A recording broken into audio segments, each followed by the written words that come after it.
Na hello! Na hello! Mondjad. Jó, akkor igazából kezdenénk egy ilyen kis általános hogy vagy körre.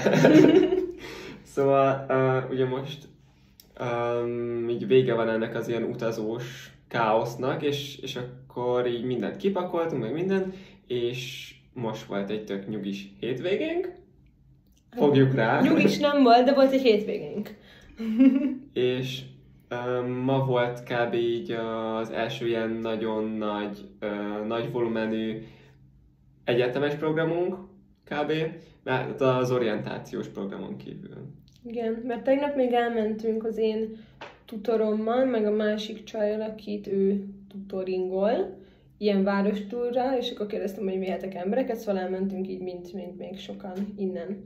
Közösen az volt a progink tegnap, hogy így megnéztük a várost, utána beültünk egy ilyen bárba, ahol vettem egy sört 2400 forintért, ezt neked sem mondtam, de ez nagyon fájdalmas volt, de semmi baj. Aztán hazakeveredett végre, és nekiálltunk főzni, és éjfélig főztünk. Yeah. De megértem. Igen, amúgy általánosságban annyi, hogy nagyon jó fejek az emberek, nagyon nyitottak.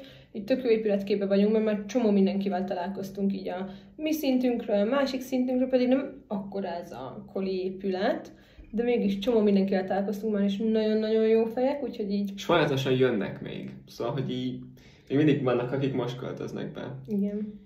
Úgyhogy folyamatosan ismerjük meg az embereket. Már mondták, hogy csináljuk meg a group chatet, ami mind benne van, meg így... Wow! Szóval nagyon impulzív minden, de olyan dolog történt velünk ma, ezért akartuk felvenni ezt a videót, mert olyan dolog történt velünk, amit nem fogtok elhinni, elképesztő volt. Szóval ma az volt a progink, hogy volt ez a kirándulás, amit a Robi mondott. Na igen, szóval, hogy amúgy éjszaka 1-kor, 2-kor, 3-kor feküdtünk le kb. És így 10-ig, 11-ig, Anna délig aludt. Én délig, igen. Szóval nem volt túl sok időnk így előtte, mert hogy 3-ra kellett amúgy menni így gyülekezni erre a kis progira. És ahogy Anna nézte, 1 óra buszút lett volna, és ugyanúgy 1 óra gyalog. És akkor, hát persze, hogy gyalog megyünk, mert hát Hannáról beszélünk. és akkor én is belementem, nyilván nem hagyhatom egyedül Hannát. Szóval, ha Hanna a gyalog megy, akkor én is gyalog megyek. Meg lekéstük már az összes buszt. Azt tegyük hozzá, hogy sok opciónk nem is volt, mert nem tudtunk felöltözni időben. Igen, és így egy 20 perc késéssel indultunk el. Na mindegy. És, de hogy így néztük ugye az előrejelzést, és ilyen mára mondták a -20 fokot. És tényleg -20 volt. volt. De amúgy nem volt, szerintem nem volt akkora különbség a -10 és a -20 között. Voltak érdekes feature-ök, amiket kipróbáltunk, szóval hogy ugye, hogy így lihegünk, meg minden, akkor így az elpárolgó víz, meg így minden, az így rátapad a hajunkra, meg nekem össze is tapadt a szempillám, nekem egy kicsit összefagyott. Nekem a hajam egész végig úgy nézett ki, hogy ezek a kis baby hajaim itt fehérek voltak, mert megfagytak a hajszálaim konkrétan, de szerintem nincs akkora különbség, mint mondjuk a +10 és +20 fok között. Szóval ott nagyon érzett, hogy az egyik nagyon meleg, a másik hideg, itt egy kicsit hidegebb volt, igen. És nagyon jól fel voltunk öltözve, ezt hiszem édesapámnak és édesanyámnak. Én is kivettem a bélést, a másik kabátomba is átraktam ez alá, szóval volt alattam egy bélés is. Szóval igen, és ez egy kirándulás egy ilyen sípályán volt, és akkor ott a sípályán mászkáltunk, láttunk ilyen síugrópályákat, és minden már meg is beszéltük csomó, hogy majd akkor eljövünk ide síelni, megtanulni, mert csomó nem tudunk síelni, meg ilyenek. Felmentünk a legmagasabb pontjára, és ott is körülnéztünk, ami tök jó volt, meg tök csak mindenkivel csacsogtunk. De... És így közben, amúgy még és közben még nekiálltak nekünk tüzet gyújtani ott az egyik ilyen pihenőnél. Be se gyújtották. De begyújtották, és ott maradtak, egy ilyen kisebb csoport ott maradt, és akkor így ők így tüzeztek egy kicsit. Wow. És akkor mi tovább mentünk a tetőre. Igen. És utána, amikor ott végeztünk, akkor így néztük, hogy hát akkor megyünk a busszal. Igen, amikor már visszaértünk, lementünk a tetőre, és akkor mindenki húzott haza, és mindenki ugye más helyre ment haza. És akkor megyünk majd busszal, és csak így éppen köszöngettünk el kb. Igen, épp néztük meg, akik már megvették a bicójukat, mi meg holnap akarunk bicót venni, meg ilyenek, és néztük, hogy Teó biciklitek van? De hogy azt kell hozzátenni, hogy mi, amikor együtt vagyunk, akkor se ejtünk ki magyarul egy szót se, bármikor, amikor társaságban vagyunk, mert hogy nem akarunk magyarul csocsogni, hanem akkor egymáshoz is mindig angolul beszélünk.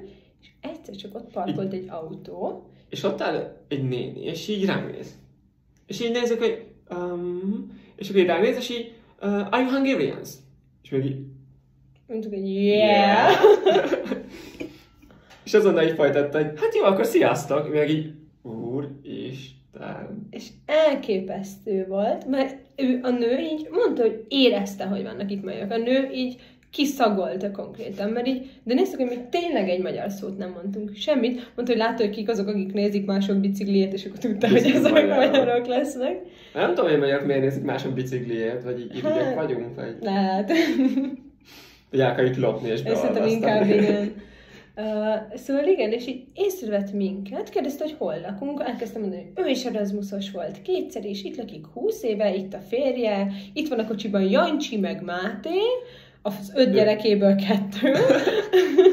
Hogy tényleg 5 gyereke van, 5-en vannak összesen? 5 gyereke van. Úristen! És mondta, hogy ha beszuszakoljuk magunkat, akkor hazavisz minket, mert ugyanitt laknak ebbe a megyébe, kerületben, nem is hát tudom, kis dombon, ennek a tónak a környékén, mint mi. Ugyanitt laknak, mint a mikünk, menjünk velük. Úgyhogy beültünk Jancsi mögé, Máté mellé, és így mentünk, és elképesztő cukort, a többiek meg mentek ki a buszmegállóba, és mondtuk, hogy bocsi. Nekünk van egy fuvarunk. Igen, és elképesztő cukik voltak. A nő tündér volt. Egy tündér, egy angyal konkrétan, egy földre szállt angyal, és azt bizonygatta nekünk először, hogy ő hallotta, hogy valaki mondja azt, hogy figyelj, magyarul. Semmelyikünk meg sem szólalt. Biztos, hogy nem. Szóval a néni vagy valami angyali sugallatot hallott, hogy figyeljen. Kiszagolt. Vagy így kiszagolt minket. Igen. És elképesztő cuki volt, csomót magyarázott, hogy ők mit csinálnak itt, ők hogy vannak itt, és mondta, hogy amikor ő itt volt, így nagyon el volt veszve, nagyon magányosnak érezte magát, így magyarként, mert nem volt senki, és hogy tök szélesen segítene nekünk, elmondta, hogy hol lakik, majd menjünk át körülbelül, és mondta, hogy bármire szükség. Ezt mondta szerintem, hogy igen, menjünk át. Szerintem is mondta. Én már elképzeltem, hogy mi a vasárnapi vacsorán ott ülünk között fős családdal, Jancsival, Mátéval, meg Ágnessel. És meg hétfős lehet.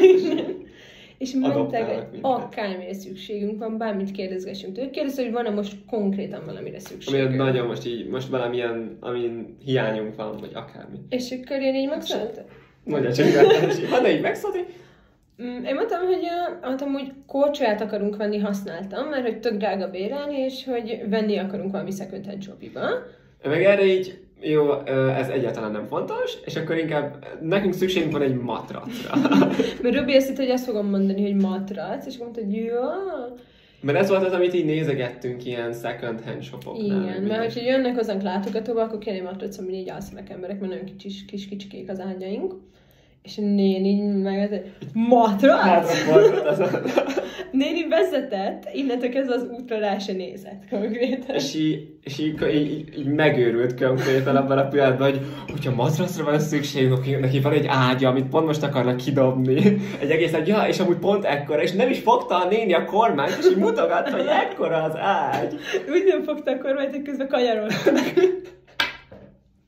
És mondták, hogy ilyen meg a matrac, akik nem kell valamit akarnak vele csinálni, mondták, hogy akkor majd így ledobhatják itt nálunk. De azonnal most cseréljünk kontaktot azonnal, és akkor így majd jönnek, és majd le is dobják azonnal azt. Azután megvan a néninek a telefonszáma, már bejelöltük Facebookon, Messengeren, már megvan a férje is körülbelül, János.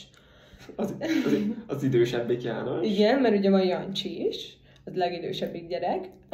Szóval, és csak így rövvel így visszatértünk, és közben megismerkedtünk a szomszédainkkal, miközben ide beléptünk, és akkor így beérkeztünk a lakásba, így néztünk egymásra, hogy így mi történt most velünk.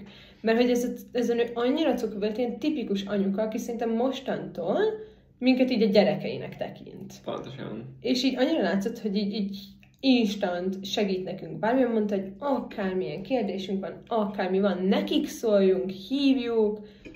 Elképesztő volt. Jó, mondjuk Jancsi nem volt annyira lelkes. Jó, de...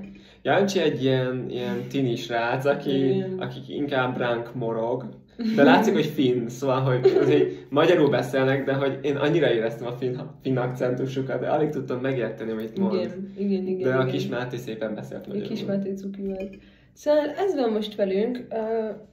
Most van még holnap is egy szabad napunk, a munkaszüneti napon, és akkor akarunk elmenni picót venni, meg van itt az épületben szauna, úgyhogy majd így szaunázgatunk, meg ilyeneket csinálunk.